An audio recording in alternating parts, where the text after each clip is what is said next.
دوستای گرامی، امروز در شهر جلال آباد در یکی از منطقه پر از جمع جوش آمدیم که حوض خشک یا هم به اصطلاح به سر جنگ مشهور است. سودا را ناغسته کله می چې ورته سودا ورکړه چې حساب مې وکړو سودا کې مې تاوان کړی نو بیا کس پسې لاړم.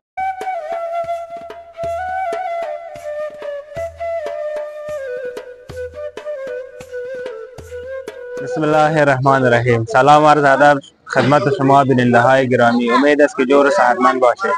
منم محمد زکی حکیمی با همکار خوبم سید یوسف صدیقی. دوستای گرامی، امروز در شهر جلال آباد در یکی از منطقه پر از جمع جوش آمدیم که حوض خشک یا هم به اصطلاح به سر جنگ مشهور است. اینجا آمدیم تا با هموطنان خود گپ بزنیم، صحبت کنیم و احوالشان را بگیریم. همراه ما باشید.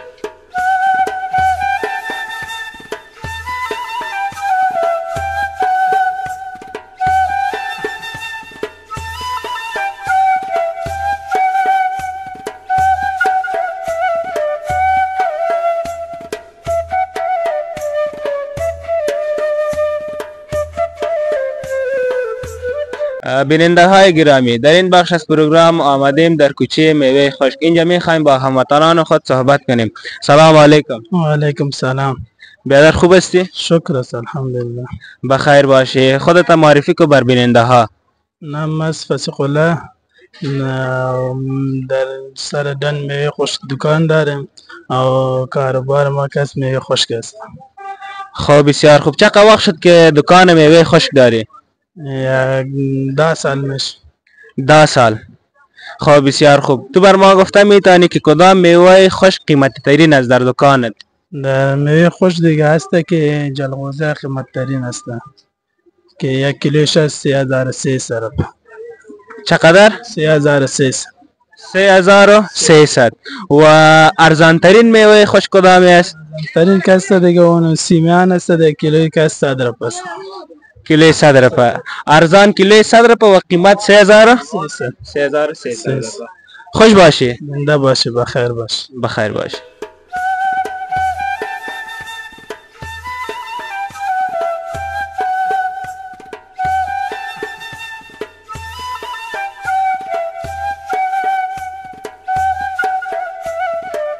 بیننده های گرامی، فی الحال میخوایم با یک از هموطن دیگه خود صحبت کنیم. سلام علیکم.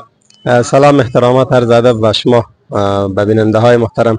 خدا کنه که جور صحتمند سر حال باشین. سلامت باشین، بخیر باشین. میشه خودتان معرفی کنین به بیننده های ما؟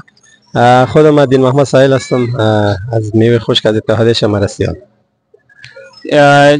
چی وظیفه دارین؟ در اتحادیه خشک معاون هستم. معاون هستین. بسیار خوب. میشه بگین که وضعیت دکاندارا در این راسته چه قسم است؟ الحمدلله خوب است. نسبت به سالهای پیش بسیار متفاوت هستند. دیگه پیش که بوده مردم اقتصادش خوب بوده، حال مردم اقتصادی مشکلات زیاد داره. دیگه از خدای خود راضی هستیم. شکر الحمدلله. فی الحال خوب است. خودتان دکان دارین؟ بله صاحب، خود من همچنان دکاندار هستم و فی الحال دمیجه هستم و امید ما از تمام مردمای ما هستند که ان شاء الله الرحمن به هر صورتی که میوه خشک میخواین ما برشان تولید کرده میتونیم. ان شاء الله میوه هر جنس که از بسیار ارزان است نسبت به سالهای پیش. هر چیز هم ارزان است، هم کیفیت، هر چیز بهتر است. در ولایت ننگرهار شهر جلال آباد از کدام ولایت های ما شما میوه خشک میآید؟ ما از 32 ولایت افغانستان اینجا که است که هر ولایت میآید. خو اکثر میوه که میوه خشک میآید ما از قندهار داریم، از هرات داریم، از جوزجان داریم، از تخار داریم، از کندوز داریم، از مزار شریف داریم. دیگه این ولایت‌های که است که صادراتشان زیاد است. بسیار خوب. کدام ولایت ما در میوه خشک مشهور است که یعنی یک خاص میوه خشک باشه که در امو شهرت داشته باشه؟ هر ولایت از خود میوه خاص داره. در حساب بادام که است ولایت مزار و ولایت کندوز که است بهترین بادام داره و در حساب مغز بادام که است که شهرت ملی داره و بادام لوگر است که در شهرت ملی دارد در اروپا و در آسیا که بسیار ارزو مردم تقاضا میکنه و مغز بادام لوگر است. و در حساب کشمش که است باز قندهار که است یک چیز خودم میگه. بسیار خوب. خوشحال شدم از دیدنتان. چنان موفق باشین، خوش باشین، سلامت باشین، بخیر. بیننده های گرامی، فی الحال آمدیم در مرکز حوض خشک یا هم سردن. اینجا میخوایم همراه هموطنان خود صحبت کنیم. اینجا هموطنان ما میوه خشک مفروشن و گرد همچنان. دیگه میخوایم همراه هموطنان ما صحبت کنیم که گرد فروشی دارن. با ما باشید.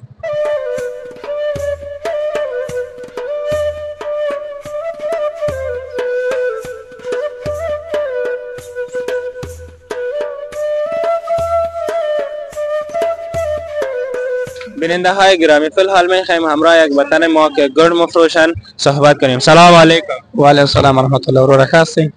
مننه. تاسو خاص دی؟ انشاءالله الحمدلله خیر. ځان لیدونکو ته معرفي کا. نوم مې عبدالحلیم د ننګرهار ولایت څخه. ښه تاسو مونږ ته ویلی شئ چې د کوم ولسوالیو څخه دلته ګوډه راځي؟ دلته خو فی الحال دپاره مخکې د پاکستان نه موږ زیاتره تکیه په پاکستان باندې ګوډې تقریبا 90% تکیه د موږ په پاکستان و. شکر الحمدلله دلته حالات ښه شوي دي او هغه جوړ ده وطنۍ ګوډه ده ټوله له کامې نه هم راځي له بټي کوټ نه هم راځي. همدلته د درونټې خوا دلته سړک په سر باندې ګاڼې جوړې شوي دي او بېسود ولسوالۍ نه هم راځي. نو بهرنۍ ګوډې بیخي دلته اوس بازار صفر ده، نه چلیږي نه خرڅېږي نه راځي نه.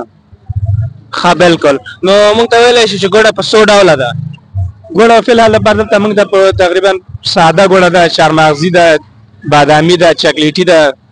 نو تقریبا 4-5 ډوله ګوډه دلته پیدا کېږي. مونږ ته ویلی شئ چې یو من په څو ده یا هم 2 کیلو ګوډه په څو ده؟ او دلته مختلف قسمونه دي په ګوډه کې. یو رقم چاکلیټي ده من ده په 550 روپۍ ده، یو رقم ده ساده ده من 1500 روپۍ ده، یو رقم ده په ساده وي کې بیا سپیشل دغه په 600 روپۍ ده، او بیا دې کې دغه بادامي د 1400 روپۍ ده من. نو مختلف د کڅو ګاډر ورکې دینه برم کې تمامېدل شي. دغه یو سړی په ګوډه من مصرفي کاجو پکې اچي، چارمغز پکې اچي، بادام پکې اچي، سونډ پکې اچي، لاچي اچي. نام دې سره قیمت هم لوړېږي، خپل مصارف سره هغه خپل هغه جګېږي ورسره. مونږ ته یو جالبه خاطره شریکولی شئ؟ یاره جالبه خاطره کې به بعد راشو رسي، خو خاص جالبه خاطره په دې نه خو مونږ ته ووایه ځکه کتونکي به منتظر چې تاسو خپله جالبه خاطره شریکوئ. دغه ستاسو دغه برخه چې ده جالبو خاطرو سره مخامخ کېږي تر ډېره پورې. یاره جالبه داسې نه زیاته مې را نه شي. جالبه ټول هغه ژوند جالب ده، یاد ته نه راځي کومه به جالبه درته کېږي. خیر مشکل نشته، ښه وخت ولرئ. مننه، خوشحاله اوسه، الله کامیاب ده. مننه.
قدرمنو لیدونکو، اوس غواړو دلته یو بل مشر سره خبرې وکړو.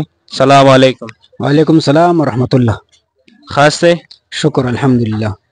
ځان لیدونکو ته او موږ ته معرفي کوي. پسترګو زه ما نوم قاري شاه جهان دی او د رودات ولسوالۍ اوسېدونکی یم او دلته فی الحال د خرما کار کوو دي دنغاړه کې سحاق مارکیټ کې.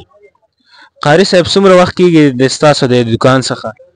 زمونږ د دکان تقریبا دې مارکیټ ته چې موږ راغلي زمونږ دا دریم کال یا غالبا دریم کال دی او زمونږ دا دریم کال دی چې موږ دلته راغلي او دلته خرما کار کوو. کاروبار مو څنګه ده؟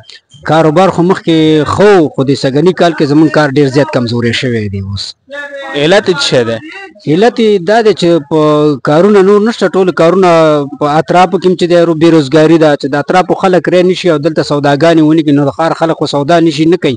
ښار خلک بل دا دی چې ښار ټول عموما خلک بېروزګاره دي چې د خلکو روزګار یې زموږ نه به سودا والي چې د خلکو روزګار نه موږ نه به څه خرماګانې واخلي که نه. نو خلک علت یې دا دی چې بېروزګاري ډېره ده. انشاءالله خدای پاک مهربانه دی. الله مهربانه دی. الله دې زموږ په وطن باندې رحم وکړي او الله دا بېروزګاري ختمه کړي. امین. څومره وخت کېږي چې تاسو خپله د دې خرما یا شات کاروبار کوئ؟ تقریبا زمونږ خو ډېر زیات وخت وشو چې دلته موږ د خرما کار په افغانستان کې کوو که نه. مخکې به موږ پاکستان کې چې هجرت هم کړی و هلته پاکستان کې موږ دا کار کوو او دلته چې افغانستان ته راغلي وو نو تقریبا موږ په 2012 کې راغلي او دلته په دې ننګرهار ښار کې دلته موږ کار کوو، د خرما کار کوو. قیمتي خرما کوم یو دی فی الحال تا سره په دکان کې؟ ما سره فی الحال په قیمتي خرما چې دي دا دواړه دي را سره.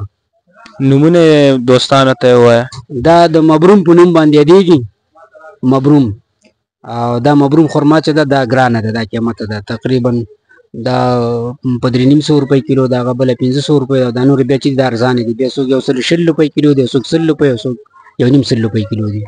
کوم هیواد څخه یا هم کوم ولایت څخه دا مبروم خرما راځي؟ دا ټولې چې دي دا فعلا چې اوس ما سره کومې موجودې دي دا خرماګانې دا ټولې د ایران نه راځي. افغانستان خرما تولید کولی نه شي؟ افغانستان خرما چې دا ډیره کمه ده، هملته په همغه باغ کې دغه مشتریان ورځي د شوق دپاره ترېنه کیلو 2 کیلو 3 کیلو اخلي، ښار ته نه راځي، ښار ته د هغې خرما نه رارسېږي، هملته ختمېږي.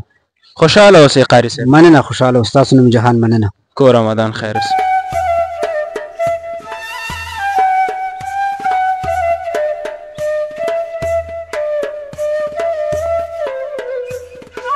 قدرمنو لیدونکو، اوس دلته غواړو د یو بل مشر سره خبرې وکړو، نو موږ سره پاتې شئ. سلام علیکم.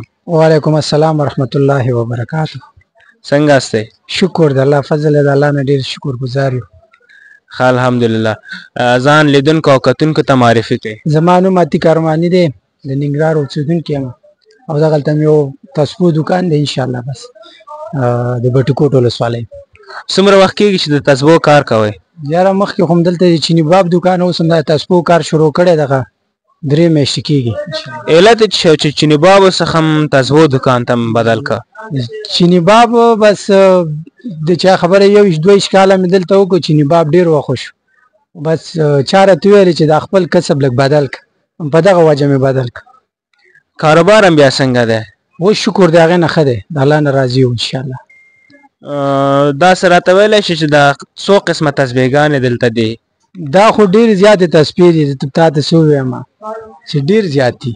یعنې کوم ډول به یې مشهور یا نه به چې ډېرې خلک یې خوښوي یا هم ډېرو خلکو سره وي؟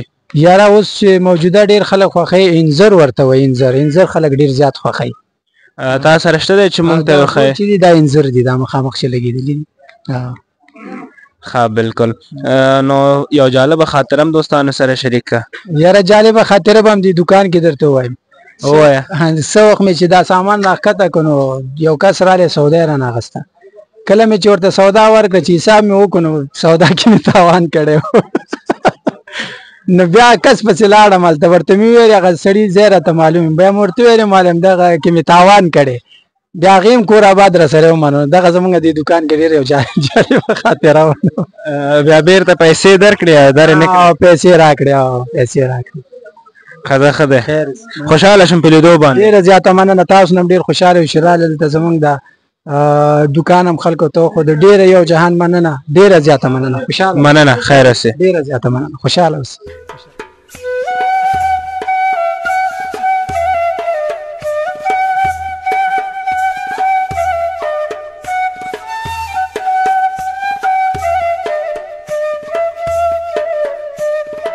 دوستای گرامی، فی الحال آمدیم همراه یکی از هموطن دیگه ما صحبت کنیم که دکان عطاری و مسالجات داره. سلام علیکم. سلام علیکم. خوب هستین؟ صحتمند؟ شکر. شما خوب هستین؟ الحمدلله، زنده باشین. بر ما و بر بیننده های ما خودتان را معرفی کنید. خودم سلیمان از ولایت ننگرهار و فعلا مصروف دکانداری عطاری و مسالجات می باشم. چقدر وقت میشه که داری بخش ما پیش میرین و دکانداری میکنین؟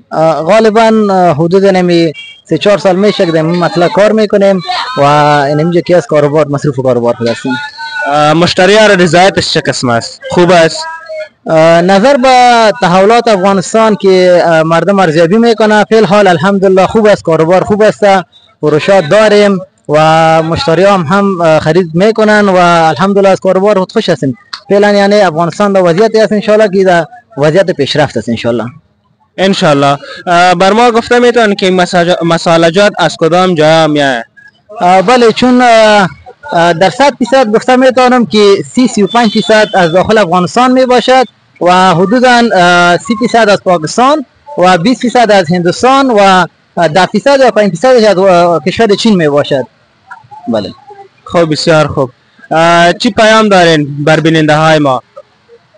بر بیننده ها پیام دارم که خوش و خوشحال زندگی خود در افغانستان بکنن و هو جوانایی که میخوان که به خارج از کشور بروند، بر علاوه بر این که او پیسه های خود از راه قاچاق و دیگه راه های استفاده میکنن که با کشورهای اروپایی خود برسانند، امو پیسه را در کشور خود سرمایه گذاری بکنن و یک کشور آباد و خوشحال داشته باشیم که همه هموطنا دست به دست شویم و کشور را آباد بسازیم.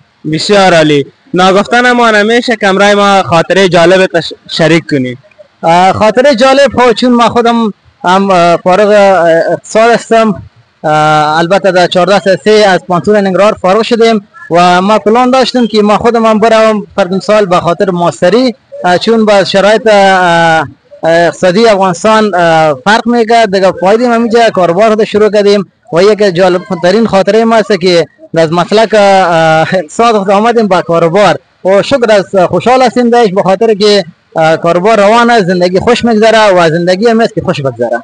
گپ بهتر می است که یک لقمه نان حلال برای فامیل و برای خودتان پیداگی رسید.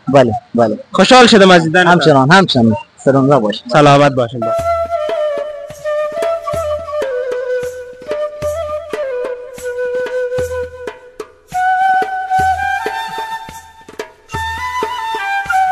بیننده های گرامی، فی الحال رسیدیم در بخش پایانی برنامه. این بود گزارش شهری که از منطقه حوض خشک یا همسر دن برای شما تهیه کردیم.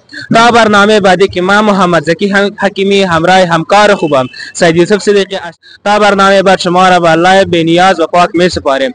دوستان عزیز، اگر چینل ما را تا حال سابسکرایب نکردید، همین حالا سابسکرایب کنید، ویدیوهای ما را لایک کنید و همراه دوستانتان شریک سازید. الله نگهدارتان.